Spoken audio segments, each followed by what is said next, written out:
Today we are going to read chapter 13 of Harry Potter and the Sorcerer's Stone. So in the last chapter, Harry got an invisibility cloak from a mysterious person for Christmas, and he first decides to use it to go to the restricted section of the library to try and find out who Nicholas Flamel is. And when he goes, he opens a book, and the book starts screaming, which seems really scary. So he runs off to get away from Filch, and he finds himself in a new part of Hogwarts that he hasn't been to before, and he hides inside of a classroom where he finds this mysterious mirror called the Mirror of Erised.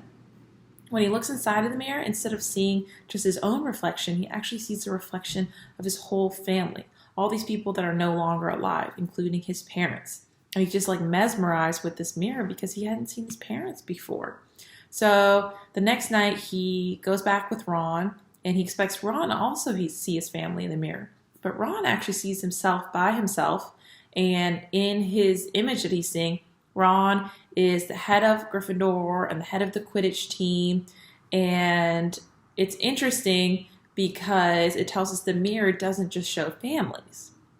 The third night, Ron's like, I'm not coming back anymore, but Harry still goes because he just like desperately wants to see his family again.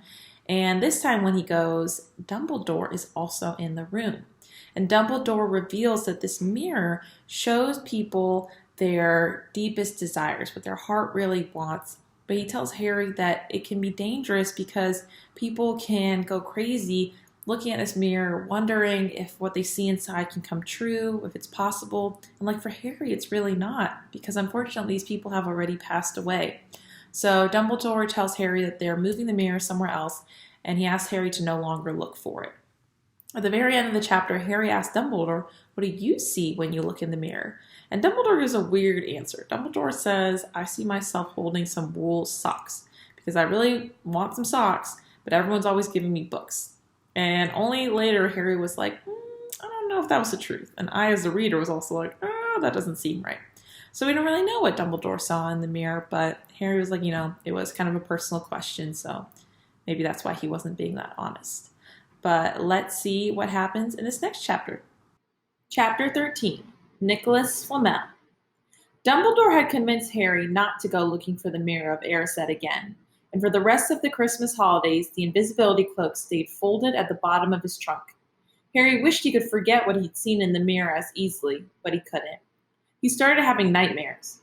Over and over again, he dreamed about his parents disappearing in a flash of green light, while a high voice cackled with laughter. You see, Dumbledore was right. That mirror could drive you mad, said Ron, when Harry told him about these dreams. Hermione, who came back the day before term started, took a different view of things. She was torn between horror at the idea of Harry being out of bed, roaming the school 3 nights in a row, if Filch had caught you, and disappointment that he hadn't at least found out who Nicholas Flamel was. They had almost given hope of ever finding Flamel in a library book, even though Harry was still sure he'd read the name somewhere.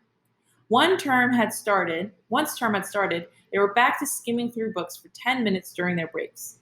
Harry had even less time than the other two because Quidditch practice had started again. Wood was working the team harder than ever. Even the endless rain that had replaced the snow couldn't dampen his spirits. The Weasleys complained that Wood was becoming a fanatic, but Harry was on Wood's side. If they won their next match against Hufflepuff, they would overtake Slytherin in the house championship for the first time in 7 years. Quite apart from wanting to win, Harry found that he had fewer nightmares when he was tired out after training. Then, during one particularly wet and muddy practice session, Wood gave the team a bit of bad news. He'd just gotten very angry with the Weasleys, who kept dive-bombing each other and pretending to fall off their brooms. Will you stop messing around, he yelled. That's exactly the sort of thing that'll lose us the match. Snape's refereeing this time, and he'll be looking for any excuse to knock points off Gryffindor. George Weasley really did fall off his broom at these words. Snape's refereeing? He spluttered through a mouthful of mud. When's he ever refereed a Quidditch match? He's not going to be fair if we might overtake Slytherin. The rest of the team landed next to George to complain too. It's not my fault, said Wood. We've just got to make sure we play a clean game so Snape hasn't got an excuse to pick on us.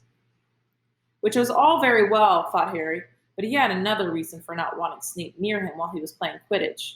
The rest of the team hung back to talk to one another as usual at the end of practice. But Harry headed straight back to the Gryffindor common room, where he found Ron and Hermione playing chess. Chess was the only thing Hermione ever lost at, something Harry and Ron thought was very good for her. "Don't talk to me for a moment," said Ron, when Harry sat down next to him. "I need to concentrate." He caught sight of Harry's face. "What's the matter with you? You look terrible."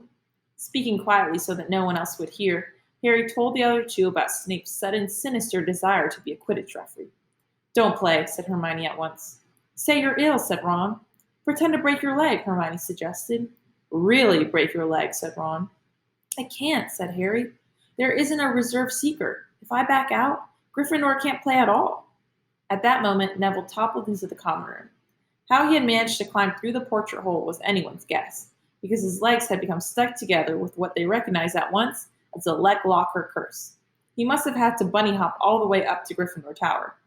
Everyone fell over laughing except Hermione, who leapt up and performed the counter curse. Neville's legs sprang apart and he got to his feet, trembling. "What happened?" Hermione asked him, leading him over to sit with Harry and Ron. "Malfoy," said Neville shakily. "I met him outside the library. He said he'd been looking for someone to practice that on." "Go to Professor McGonagall," Hermione urged Neville. "Report him." Neville shook his head. "I don't want more trouble," he mumbled.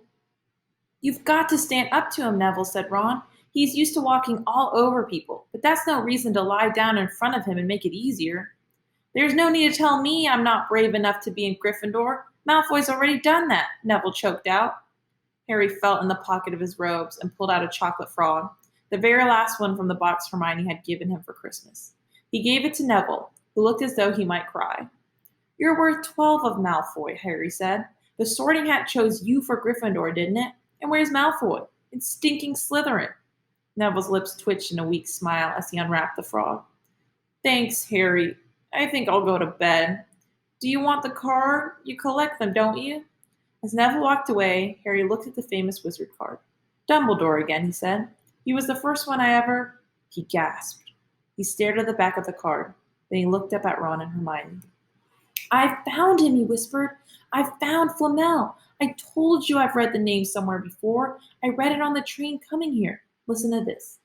Dumbledore is particularly famous for his defeat of the dark wizard Grindelwald in 1945, for the discovery of the 12 uses of dragon blood, and his work on alchemy with his partner, Nicholas Flamel." Hermione jumped to her feet. She hadn't looked so excited since they'd gotten back the marks for their very first piece of homework. "Stay there," she said, and she sprinted up the stairs to the girls' dormitories. Harry and Ron barely had time to exchange mystified looks before she was dashing back, an enormous old book in her arms. "I never thought to look in here," she whispered excitedly. "I got this out of the library weeks ago for a bit of light reading." "Light?" said Ron, but Hermione told him to be quiet until she'd looked something up, and started flicking frantically through the pages, muttering to herself. At last she found what she was looking for. "I knew it! I knew it!" "Are we allowed to speak yet?" said Ron grumpily. Hermione ignored him. "Nicholas Flamel," she whispered dramatically, "is the only known maker of the Sorcerer's Stone." This didn't have quite the effect she'd expected. "The what?" said Harry and Ron. "Oh, honestly, don't you two read? Look, read that there." She pushed the book toward them, and Harry and Ron read. "The ancient study of alchemy is concerned with making the Sorcerer's Stone, a legendary substance with astonishing powers. The stone will transform any metal into pure gold. It also produces the elixir of life, which will make the drinker immortal. There have been many reports of the Sorcerer's Stone over the centuries, but the only stone currently in existence belongs to Mr. Nicholas Flamel, the noted alchemist and opera lover. Mr. Flamel, who celebrated his 665th birthday last year, enjoys a quiet life in Devon with his wife, Perenelle, 658. "See," said Hermione, when Harry and Ron had finished, "the dog must be guarding Flamel's Sorcerer's Stone. I bet he asked Dumbledore to keep it safe for him because they're friends and he knew someone was after it. That's why he wanted the stone moved out of Gringotts." "A stone that makes gold and stops you from ever dying," said Harry. "No wonder Snape's after it. Anyone would want it." "And no wonder we couldn't find Flamel in that study of recent developments in wizardry," said Ron. "He's not exactly recent if he's 665, is he?" The next morning, in Defense Against the Dark Arts, While copying down different ways of treating werewolf bites, Harry and Ron were still discussing what they'd do with a Sorcerer's Stone if they had one. It wasn't until Ron said he'd buy his own Quidditch team that Harry remembered about Snape in the coming match. "I'm going to play," he told Ron and Hermione. "If I don't, all the Slytherins will think I'm just too scared to face Snape. I'll show them. It'll really wipe the smiles off their faces if we win." "Just as long as we're not wiping you off the field," said Hermione. As the match drew nearer, however, Harry became more and more nervous, whatever he told Ron and Hermione. The rest of the team wasn't too calm either. The idea of overtaking Slytherin in the House Championship was wonderful. No one had done it for 7 years. Would they be allowed to with such a biased referee? Harry didn't know whether he was imagining it or not, but he seemed to keep running into Snape wherever he went. At times, he even wondered whether Snape was following him, trying to catch him on his own. Potions lessons were turning into a sort of weekly torture. Snape was so horrible to Harry. Could Snape possibly know they'd found out about the Sorcerer's Stone? Harry didn't see how he could, yet he sometimes had the horrible feeling that Snape could read minds. Harry knew when they wished him good luck outside the locker rooms the next afternoon that Ron and Hermione were wondering whether they'd ever see him alive again. This wasn't what you'd call comforting. Harry hardly heard a word of Wood's pep talk as he pulled on his Quidditch robes and picked up his Nimbus 2000. Ron and Hermione, meanwhile, had found a place in the stands next to Neville, who couldn't understand why they looked so grim and worried, or why they had both brought their wands to the match. Little did Harry know that Ron and Hermione had been secretly practicing the leg locker curse. They'd gotten the idea from Malfoy using it on Neville, and were ready to use it on Snape if he showed any sign of wanting to hurt Harry. "Now don't forget, it's locomotor mortis," Hermione muttered as Ron slipped his hand up his sleeve. "I know," Ron snapped. "Don't nag." Back in the locker room, Wood had taken Harry aside. "Don't want to pressure you, Potter, but if we ever need an early capture of the snitch, it's now. Finish the game before Snape can favor Hufflepuff too much." "The whole school's out there," said Fred Weasley, peering out of the door. "Even, blimey, Dumbledore's come to watch." Harry's heart did a somersault. "Dumbledore?" he said, dashing to the door to make sure. Fred was right. There was no mistaking that silver beard. Harry could have laughed out loud with relief. He was safe. There was simply no way that Snape would dare to try to hurt him if Dumbledore was watching. Perhaps that was why Snape was looking so angry as the teams marched onto the field, something that Ron noticed too. "I've never seen Snape look so mean," he told Hermione. "Look, they're off. Ouch." Someone had poked Ron in the back of the head. It was Malfoy. "Oh, sorry, Weasley. Didn't see you there." Malfoy grinned broadly at Crabbe and Goyle. "Wonder how long Potter's going to stay on his broom this time. Anyone want to bet? What about you, Weasley?" Ron didn't answer. Snape had just awarded Hufflepuff a penalty because George Weasley had hit a bludger at him. Hermione, who had all her fingers crossed in her lap, was squinting fixedly at Harry, who was circling the game like a hawk, looking for the snitch. "You know how I think they choose people for the Gryffindor team?" said Malfoy loudly a few minutes later, as Snape awarded Hufflepuff another penalty for no reason at all. "It's people they feel sorry for. See, there's Potter, who's got no parents. Then there's the Weasleys, who've got no money. You should be on the team, Longbottom. You've got no brains." Neville went bright red, but turned in his seat to face Malfoy. "I'm worth 12 of you, Malfoy," he stammered. Malfoy, Crabbe, and Goyle howled with laughter, but Ron, still not daring to take his eyes from the game, said, "You tell him, Neville. Longbottom, if brains were gold, you'd be poorer than Weasley, and that's saying something." Ron's nerves were already stretched to the breaking point with anxiety about Harry. "I'm warning you, Malfoy. One more word." "Ron," said Hermione suddenly. "Harry!" "What? Where?" Harry had suddenly gone into a spectacular dive, which drew gasps and cheers from the crowd. Hermione stood up, her crossed fingers in her mouth, as Harry streaked toward the ground like a bullet. "You're in luck, Weasley. Potter's obviously spotted some money on the ground," said Malfoy. Ron snapped. Before Malfoy knew what was happening, Ron was on top of him, wrestling him to the ground. Neville hesitated, then clambered over the back of his seat to help. "Come on, Harry," Hermione screamed, leaping onto her seat to watch as Harry sped straight at Snape. She didn't even notice Malfoy and Ron rolling around under her seat, or the scuffles and yelps coming from the whirl of fists that was Neville, Crabbe, and Goyle. Up in the air, Snape turned on his broomstick just in time to see something scarlet shoot past him, missing him by inches. The next second, Harry had pulled out of the dive, his arms raised in triumph. that Snitch clasped in his hand. The stands erupted. It had to be a record. No one could ever remember the Snitch being caught so quickly. Ron, Ron, where are you? The game's over. Harry's won. We've won. Gryffindor is in the lead, shrieked Hermione, dancing up and down her seat and hugging Parvati Patil in the row in front. Harry jumped off his broom, a foot from the ground.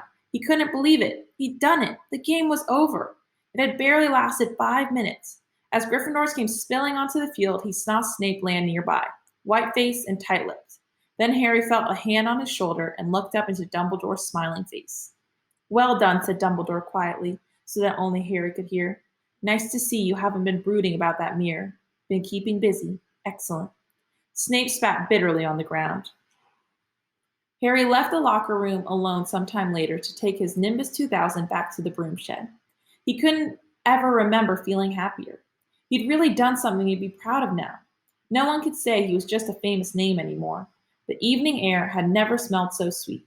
He walked over the damp grass, reliving the last hour in his head, which was a happy blur. Gryffindors running to lift him up onto their shoulders. Ron and Hermione in the distance, jumping up and down.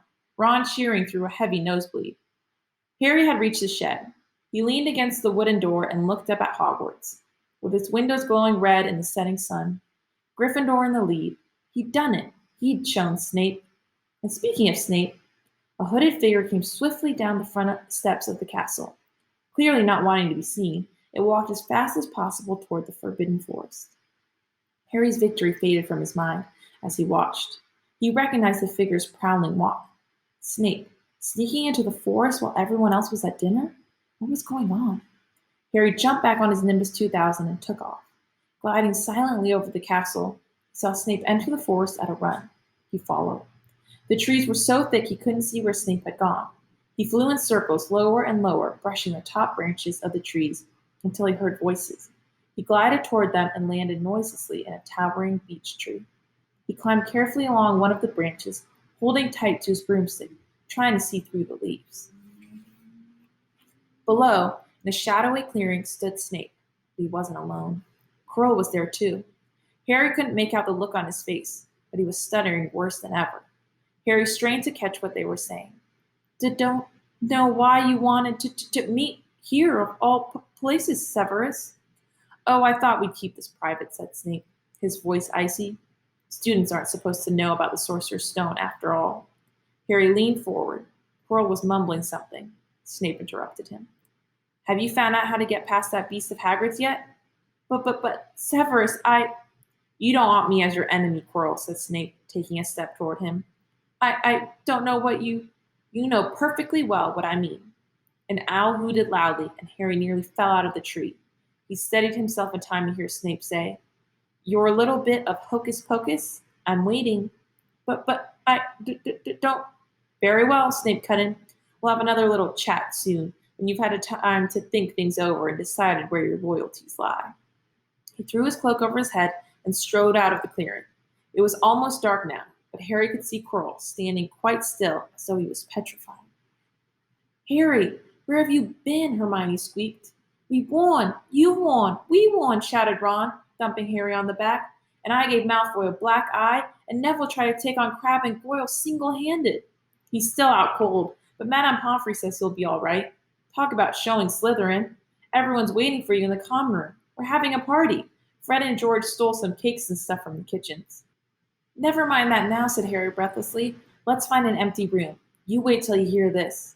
He made sure Peeves wasn't inside before shutting the door behind them. Then he told them what he'd seen and heard.